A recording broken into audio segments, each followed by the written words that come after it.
함께 하시기를 축원합니다.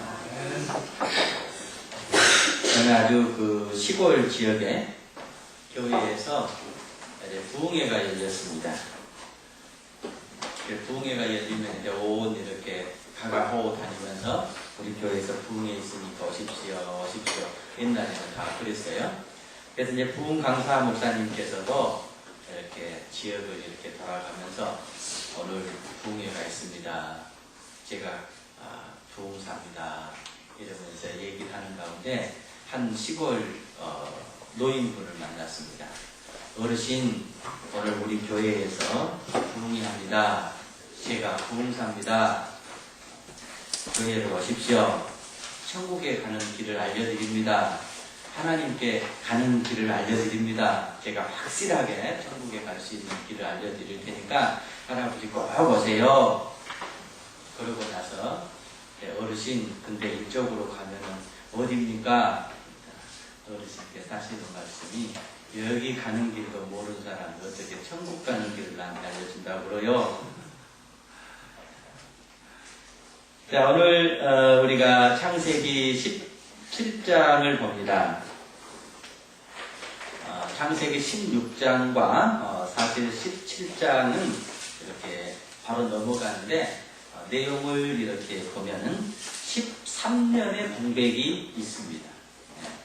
16장에서는 아브라함이 86세 때 있었던 일들이 기록되어 있고 17장에서는 99세 때 일어났던 일들이 기록되어 있으니까 한 장 사이에는 우리가 간과할 수 있는데 13년의 공백이 있습니다.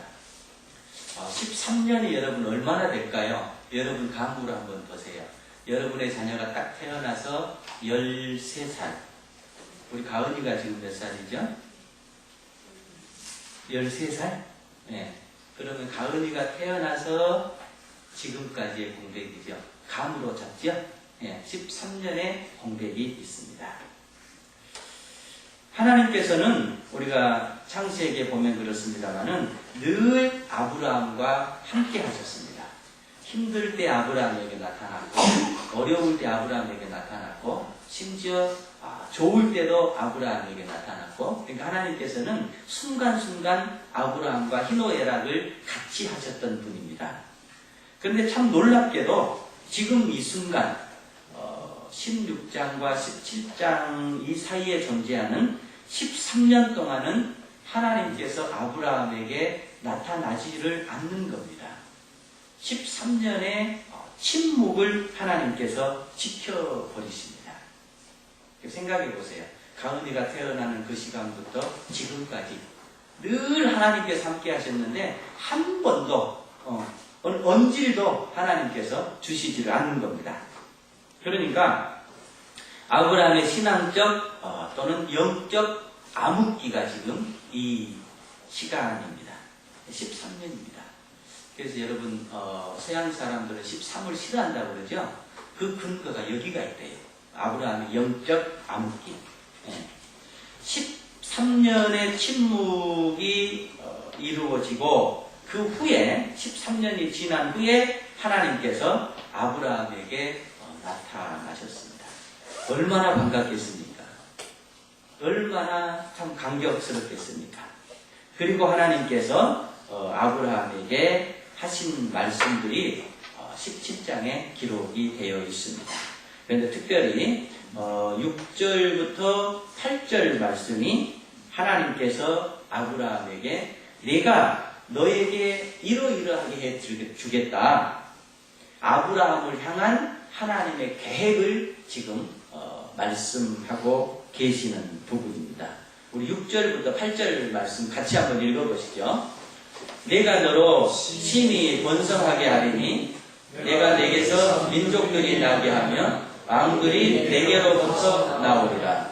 내가 내 언약을 나와 너 및 대대 후손 사이에 세워서 영원한 언약을 삼고 너와 내 후손의 하나님이 되리라.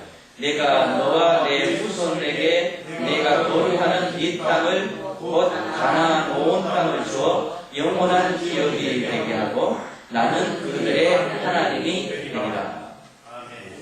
여러분 믿습니까? 아멘. 아주 놀라운 축복의 말씀입니다.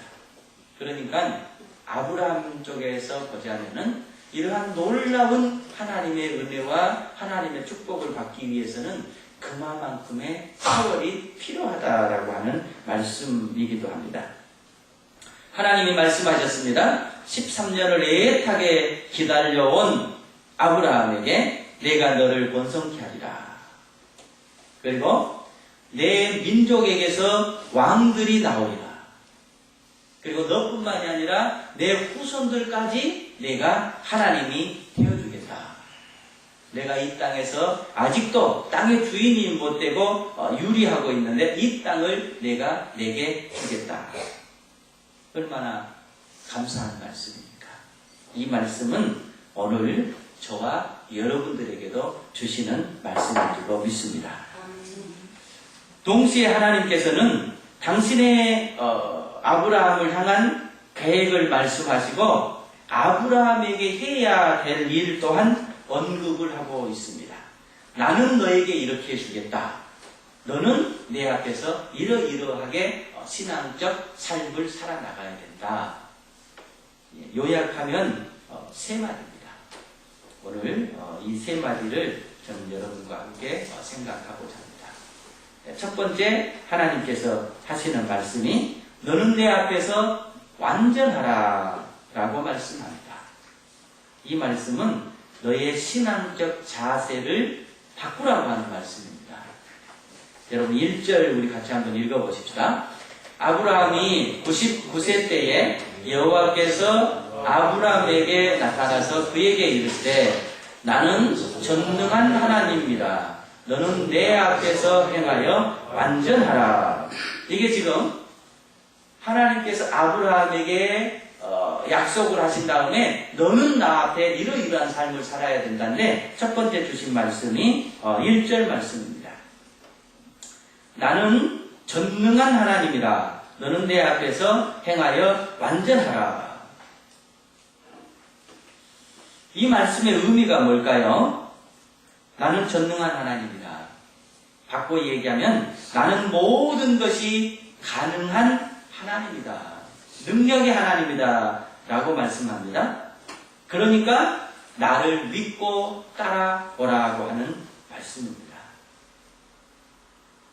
창세기에 지금 제일 처음에 하나님 스스로 자신의 모습을 밝히는 것이 여기서 밝혀집니다. 나는 전능한 하나님이다. 그러니까 너는 나를 믿고 따라오라. 여기에 내 앞에서 행하여 완전하라 이 말이 행위가 완전하라 이런 의미가 아니에요. 하나님을 올바로 믿고 따르라고 하는 말씀입니다. 여러분 왜 이런 말씀을 하나님께서 하셨을까요? 그것은 13년 전에 또 그 앞의 과정을 우리가 아브라함의 삶을 되돌아보면 이해를 할 수가 있어요. 사실 아브라함은 지금 하나님의 약속을 받고 떠나왔지만 신앙의 상태에서는 전혀 초신자란 말이에요.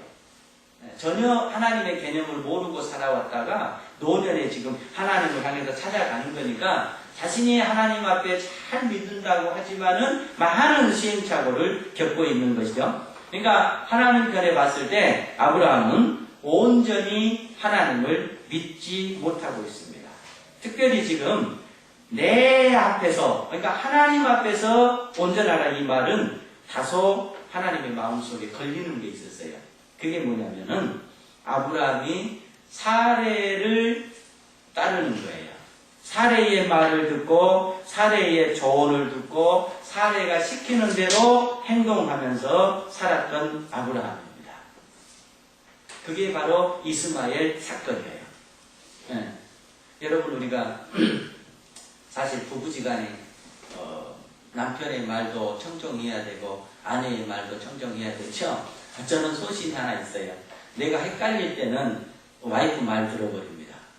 그러면 제 경험에 의하면 10중 8구는 다 좋았어요. 이 경험이 쌓이니까 와이프 말을 잘 들어요. 이게 우리 남편들 서로 의견 헷갈릴 때 누구 말 들으라고요? 서 집사님?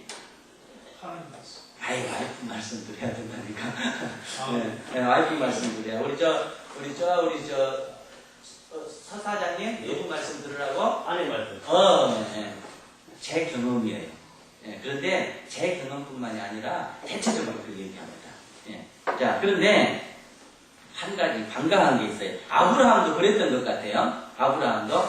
그런데 결정적인 순간에 지금 아브라함이 사레의 말을 듣고 사레가 시키는 대로 사레가 계획하는 대로 삶을 살았단 말이에요. 그것이 하나님 보시기에 아름답지가 못했던 거예요. 그러니까 이 말은 이제까지는 내가 사레 앞에서 살아왔을 수 있다 이 말이에요. 그래서 이제는 어떻게 해야 되겠느냐? 내가 사레보다도 더 우에 계시고 사레보다도 더 비교할 수 없는 하나님을 믿는 자로서 하나님 앞에서 살아가야 된다고 하는 말씀입니다. 사실 우리가 그러죠. 신앙생활 하면서 결정적인 순간에는 인간의 말을 들어버릴 때가 참 많아요. 예, 저도 경험적으로 알고 있습니다. 어느 교회 목사님은요, 당회에서 이렇게 교회를 위해서 다 회의를 해요. 다 작성을 해놔요. 그런데 퇴근하셔가지고 와이프 아내 되신 분하고 하루 자고 나면 그 뒷날 다 번복을 해버린대요. 자, 그러니까 이것은 이제 하나님을 향해서 찾아 나아가는 길에 인간의 계획보다, 인간의 말보다, 인간의 추구함보다 더 위에 계시는 하나님을 바라보며 나아가라. 이제는 내 앞에서 삶을 살아라고 하는 말씀입니다. 이것은 어쩌면 굉장히 부드러운 충고일 수도 있고요. 굉장히 뼈아픈 하나님의 충고일 수도 있습니다. 13년의 세월 동안입니다. 하나님의 인도하심이 없어서 아브라함이 얼마나 힘들었겠습니까? 여러분, 우리가 그래요. 사람이 다 슬럼프라는 게 있다고 그럽니다. 특별히 운동선수에게도 슬럼프가 있고, 예술가에도 슬럼프가 있고, 또 사업가에게도 슬럼프가 있고, 집에서 이렇게 살림하는 주부에게도 슬럼프가 있대요. 맞아요? 주부도 슬럼프가 있대요. 그럼 심지어 누구에게도 슬럼프가 있는 게 나옵니까? 목회자에게도 슬럼프가 있어요. 예. 이렇게 목회를 하면서 아주 이렇게 하나님과 깊이 교통이 되면서 하나님의 계획대로 착착착착 나아감을 느낄 때가 있는가 하면 반대로 굉장히 팍팍할 때가 있어요. 제 경우는 그런 것 같아요. 그리고 이렇게 설교를 이렇게 묵상하고 준비할 때도요, 어떨 때는 정말로 하나님의 은혜로 일사천리로 쫙 진행될 때가 있어요. 그런데 어떤 때는 정말 일주일 내 고민해도 뭔 설교를 해야 될지 이렇게 머릿속으로 안 잡힐 때가 있어요. 그런데 그 기간이 일주일의 기간이 아니에요. 제 경우는 한 3, 4개월씩 갈 때가 있어요. 그래서 이것이 내게 있어서 영적 슬럼프구나.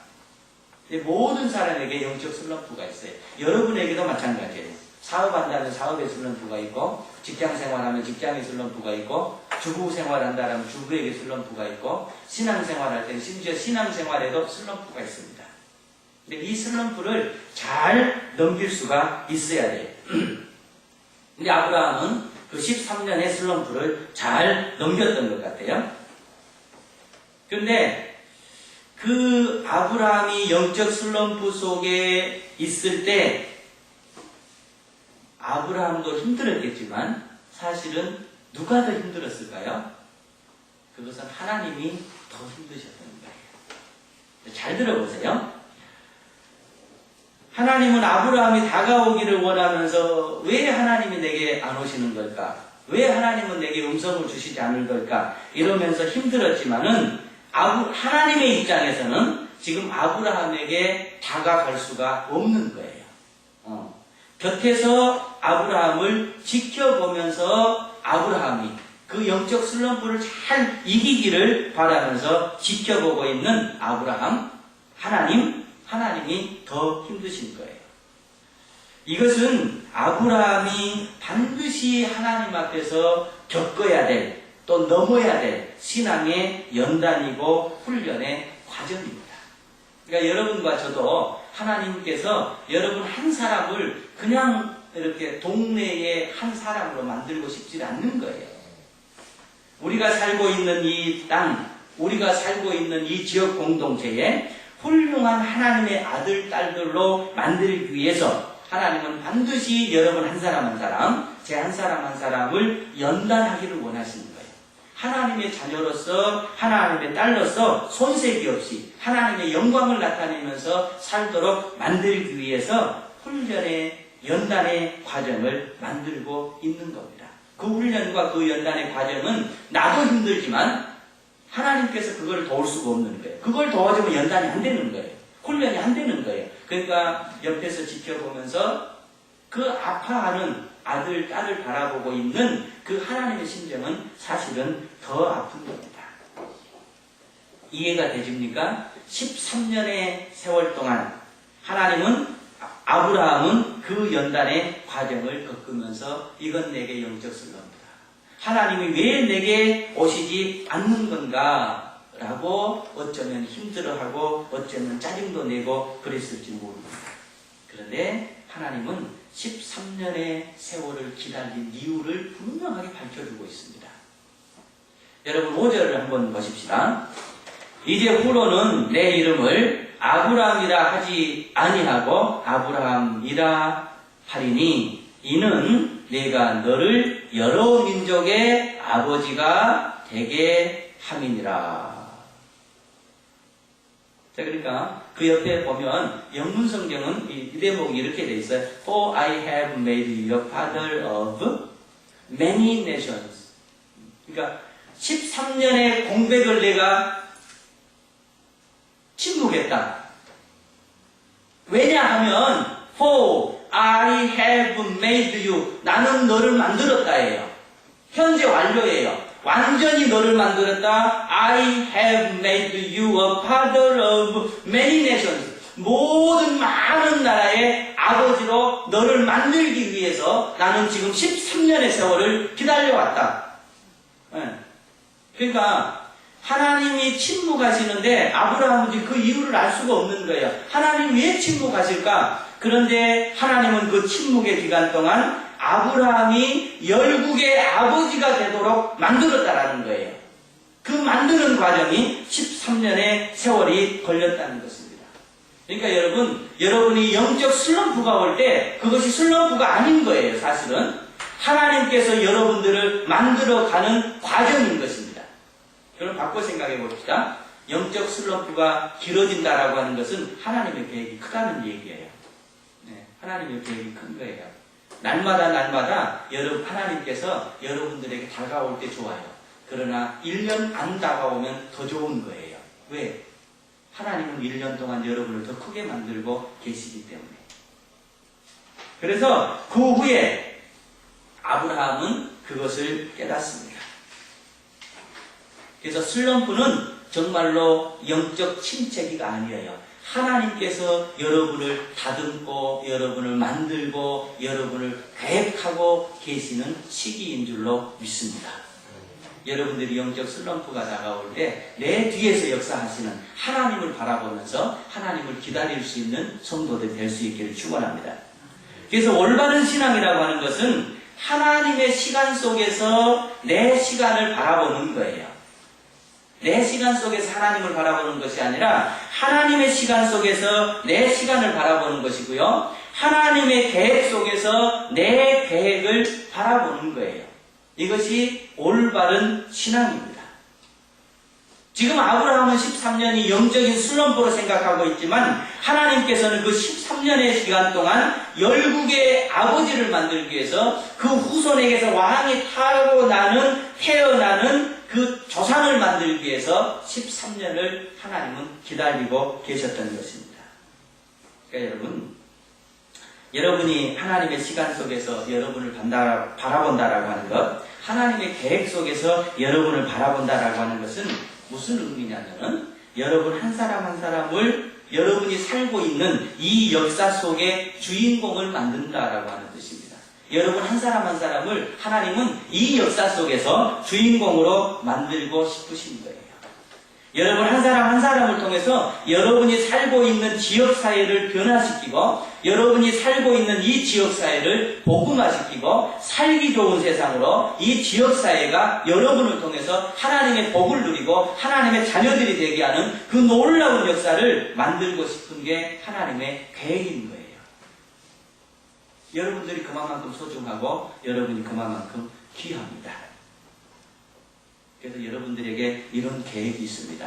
하나님은 여러분 한 사람 한 사람을 통해서 여러분이 살고 있는 이 공동체의 이 역사 속에 주인공이 되게 하십니다. 그리고 여러분을 통해서 이 지역사회가 더 살기 좋은 세상, 하나님의 은혜를 받고 하나님의 복을 받고 그들이 하나님의 자녀로 거듭나게 하는 그 축복의 통로가 되도록 하십니다. 라고 얘기하면 여러분 믿어집니까? 대체적으로 글쎄요 이런단 말이에요. 여러분은 분명히 기억하세요. 신앙이라고 하는 건 그런 거예요. 하나님의 계획 속에서 여러분을 보는 거예요. 하나님의 시간 속에서 여러분을 보는 거예요.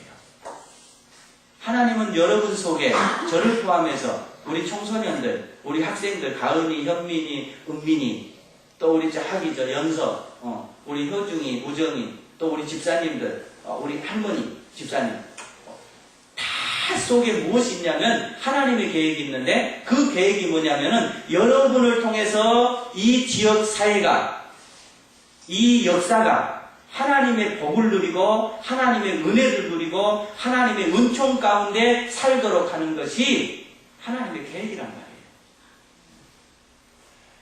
그걸 위해서 때로는 여러분들에게 연단을 주고 때로는 여러분들에게 시련을 주고 그렇습니다. 하나님은 그걸 알기를 원하시는 거예요. 그런데 우리는 글쎄요 이래버린단 말이에요. 여러분 바라기는 여러분과 제가 올바른 신앙을 가질 수 있기를 축원합니다. 올바른 신앙이라는 게 여기 와서 막 기도하는 게 올바른 신앙일 수 있어요. 그러나 더 중요한 것은 뭐냐면은 하나님은 나를 어떤 사람으로 쓰기를 원하시는가? 하나님은 나를 통해서 무엇을 이루시기를 원하시는가? 하나님의 계획 속에는 나는 어떤 계획이 들어있는가? 하나님의 시간 속에서 여러분의 인생의 시간을 바라보시고 하나님의 계획 속에서 여러분의 인생을 바라볼 수 있는 성도들이 될 수 있기를 축원합니다.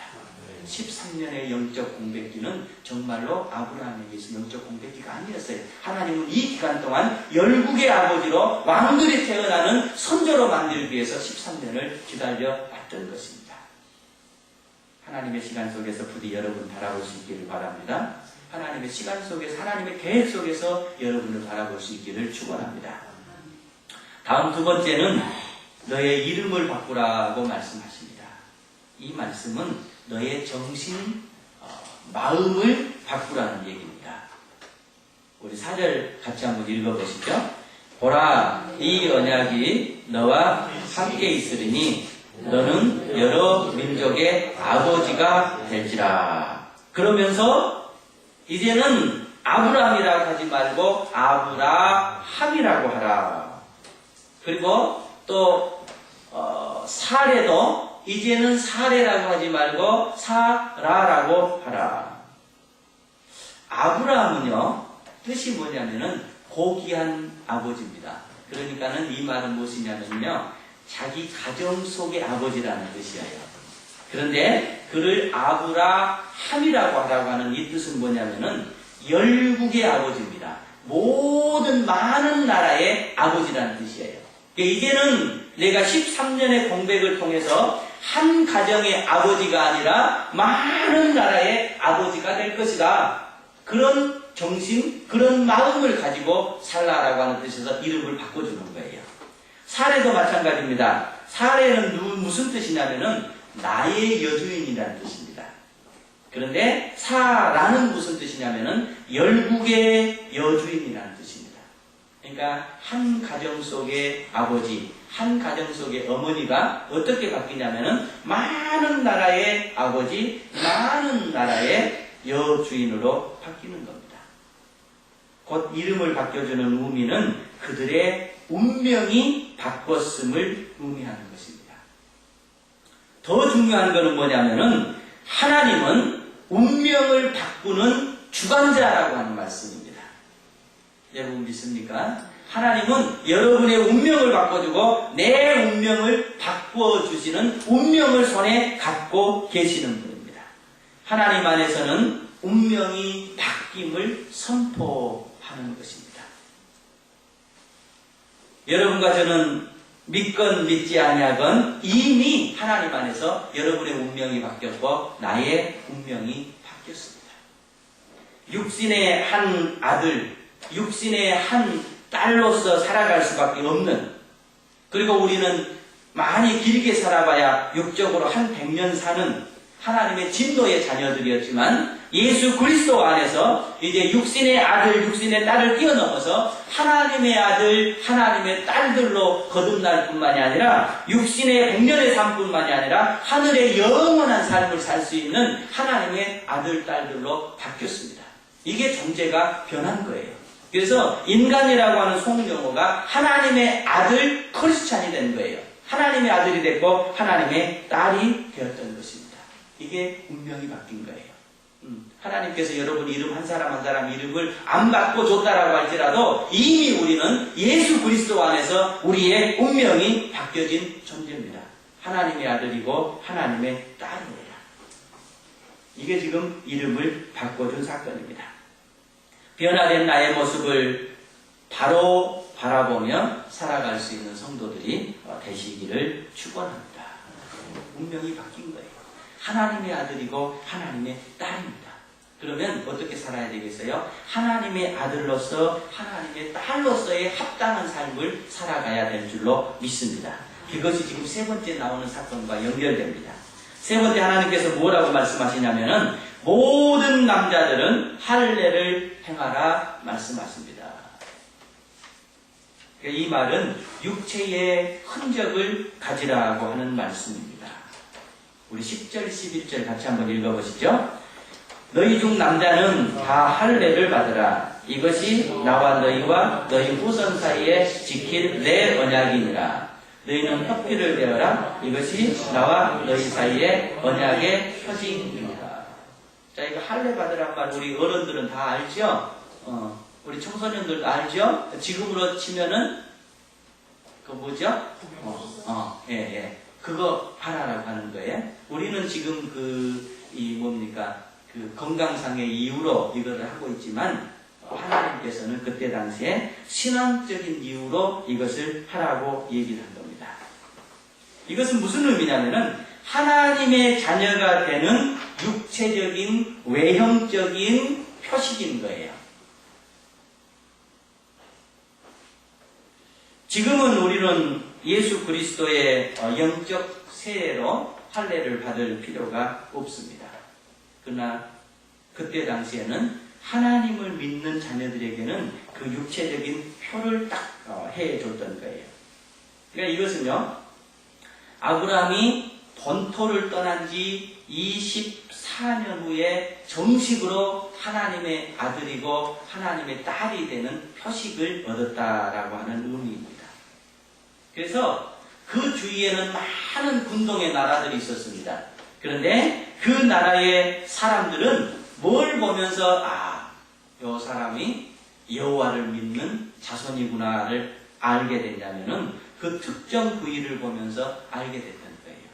믿지 아니하는 사람들도 거기를 보면서 이 사람은 야훼를 믿는 후손이구나. 또 스스로끼리도 보면서 야훼의 후손이구나. 오늘날로 하면은 이 말은 무슨 의미가 되겠냐면은 하나님의 아들, 하나님의 딸이라고 한다면은 합당한 표식들이 있어야 한다라고 하는 말씀입니다.